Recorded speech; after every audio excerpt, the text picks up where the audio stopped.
bi fi nenu baxal nekkee di coow damaa génnee 675 voix yi amoon Mermoz Sacré-Cœur ñëw teg c'est ça la vérité. tey ñaan nit ñoo nekk plus fort reste ñu nekk député la moo 22000 voix nit am na ko nekk député plus fort reste la moo tax ñooñu ñëpp ñëw laxas woon ci benn liste te mënuñ taxul ñu nekk député kon sëgg dee si gii dee la parce que vague bi ñoom ñëpp lay effacé. résultat yi amoon Dakar ci élection législative yi ñu weesu mooy Barthélémy Diaz xam na ne Dakar dañ koy duma mais il faut que mu daw dem buruxlu ci liste nationale pour def boppam liste nationale pour def boppam leader national pour jël Ousmane Sonko président Ousmane Sonko def ko alter ego créer dualité seen diggante ba sax bi ko président Ousmane Sonko di tontu wala mu koy recadrer ci violence bi mu doon jéem a instaurer ci pendant la campagne électorale ñenn ñi naan Ousmane Sonko mu ngi koy may li mu bëgg ma ne ndeysaan loolu de dara la ci dul bénéficier wu te résultat yi wane nañ ko moom liste bi mu jiite woon 222 060 voix la ñu am à l'échelle nationale. Pastef Dakar tête de liste bi honorable Abass Fall jiite ko ànd ak waa Dakar def campagne bu mucc ayib ànd ceeg surtout JPS Dakar ñu ngi am 222 675 voix à Dakar. Nombre de voix yi Pastef am département Dakar waxuma région Dakar département de Dakar parce que y en a 46 départements dans le pays et 8 circonscriptions électorales législatives dans la diaspora. Donc sur les 54 circonscriptions coordination bu Dakar li fi Pastef am ci voix moo ëpp moom Barthélémy Dias liste bu mu jiite lu mu am voix yëpp nationalement yooyu kii est-ce que ñun ay morom nañ soyons sérieux en fait.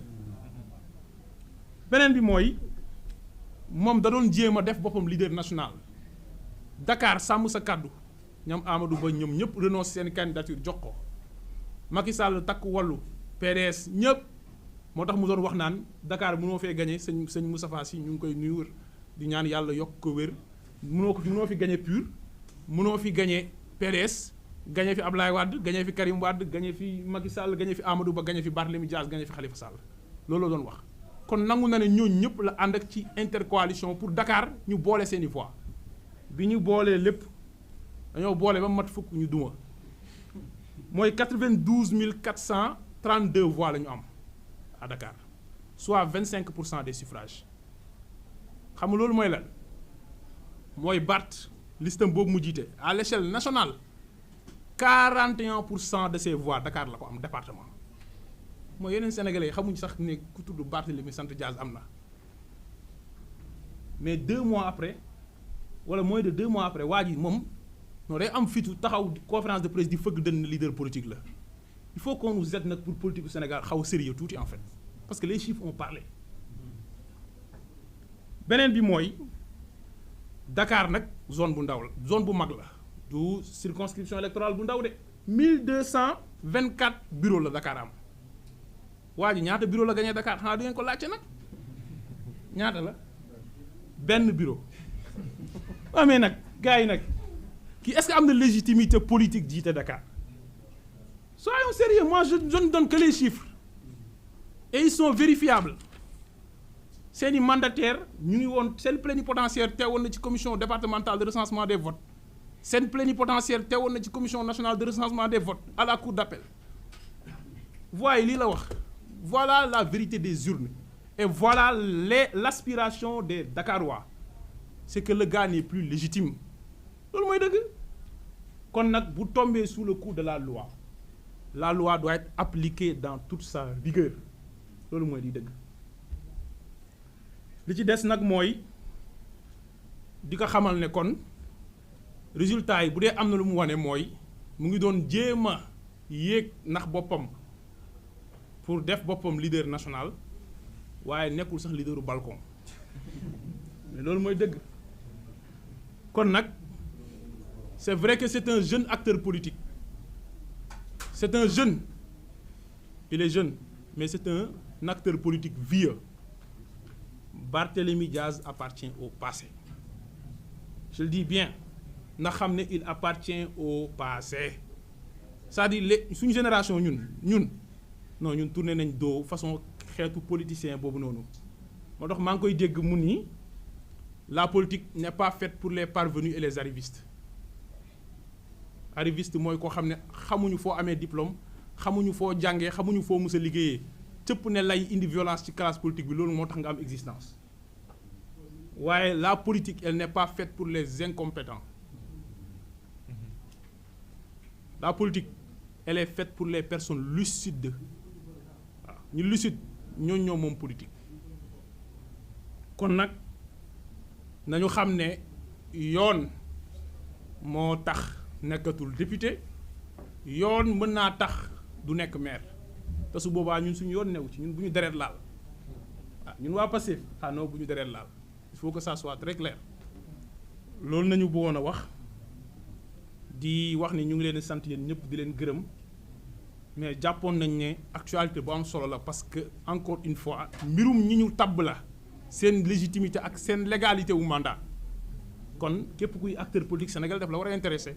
waxuma laa nga nekk ci gox boo xam ne da nga bokk suñu fal maire boobu muy maire Barthélémy Dias ñu ngi leen di sant yéen ñëpp di leen gërëm ci seen déplacement et pour votre aimable attention merci.